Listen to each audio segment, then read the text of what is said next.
اللہ حجۃ بعد الرسل وکان اللہ عزیزا حکیما۔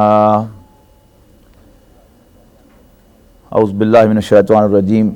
انا اوحینا الیک کما اوحینا الی نوح والنبیین من بعدہ، بے شک ہم نے وحی کی آپ کی طرف جیسے ہم نے وحی کی تھی نوح کی طرف اور ان کے بعد آنے والے نبیوں کی طرف۔ وَأَوْحَيْنَا إِلَىٰ إِبْرَاهِيمَ وَإِسْمَاعِيلَ وَإِسْحَاقَ، اور ہم نے وحی کی ابراہیم، اسماعیل اور اسحاق، وَيَعْقُوبَ وَالْأَسْبَاطِ وَعِيسَىٰ وَأَيُّوبَ وَيُونُسَ وَهَارُونَ وَسُلَيْمَانَ،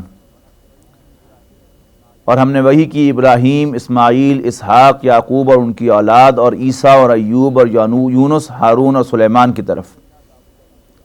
وَآتَيْنَا داؤد زبورا، اور ہم نے داؤد کو زبور بھی عطا فرمائی۔ وَرُسُلًا قَدْ قَصَصْنَاهُمْ عَلَيْكَ،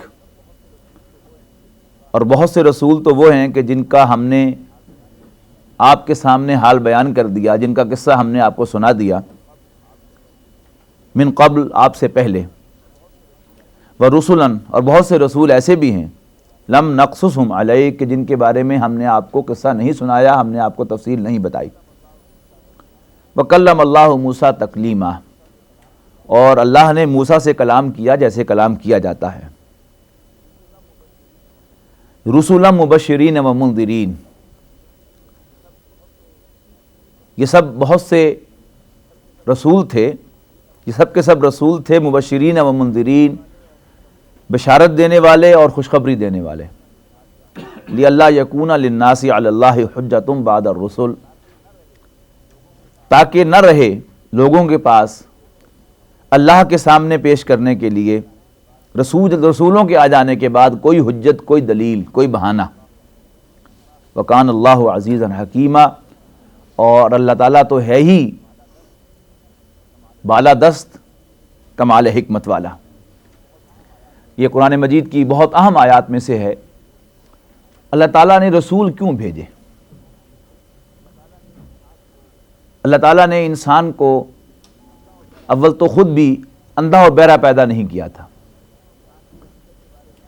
انسان کی حقیقت کے بارے میں آپ کو یاد ہوگا کہ 2 روز قبل ہم دیکھ چکے کہ انسان کی حقیقت باقی اس دنیا میں جو موجودات ہیں، اللہ کی مخلوق ہے، اس کے مقابلے میں کیا ہے۔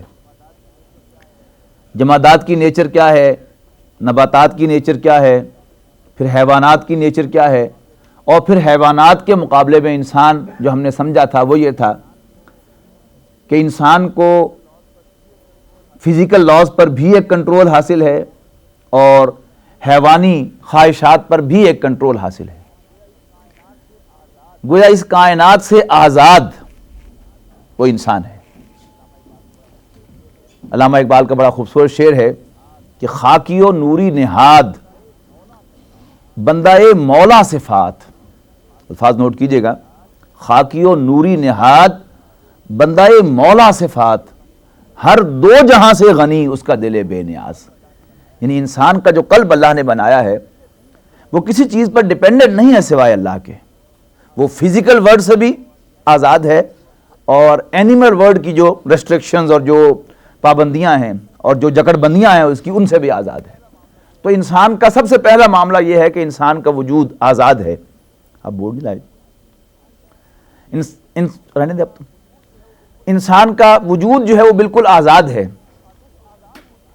تو اس آزاد وجود کے ساتھ اللہ تعالیٰ نے پھر انسان کو کچھ اور چیزیں عطا کی ہیں، جن میں سے سب سے پہلی چیز کیا ہے کہ اللہ تعالیٰ نے انسان کے اس آزاد قلب کے اندر کہ جو کہیں بھی بندھا ہوا نہیں ہے، نہ فزیکل لاز میں، نہ اینیمل لاز میں، نہ کسی اور چیز میں، بلکہ آزاد ہے، ہر 2 جہاں سے غنی، اس کا دل بے نیاز۔ اس بے نیاز دل کے اندر، اس انڈیپینڈنٹ قلب کے اندر اللہ تعالیٰ نے روح ودیت کر دی۔ اب روح کی حقیقت کیا ہے یہ تو قرآن مجید نے واضح کر دیا کہ وما اوتیتم من العلم الا قلیلا۔ سورہ بنی اسرائیل میں انشاءاللہ ہم جا کے پڑھیں گے، اب کچھ ہی دن کی بات ہے انشاءاللہ، 15ویں پارے میں کہ یسألونک عن الروح، آپ سے روح کے بارے میں پوچھتے ہیں کہ روح کیا ہوتی ہے۔ قل الروح من امر ربی، آپ کہہ دیں کہ روح میرے رب کے امر میں سے،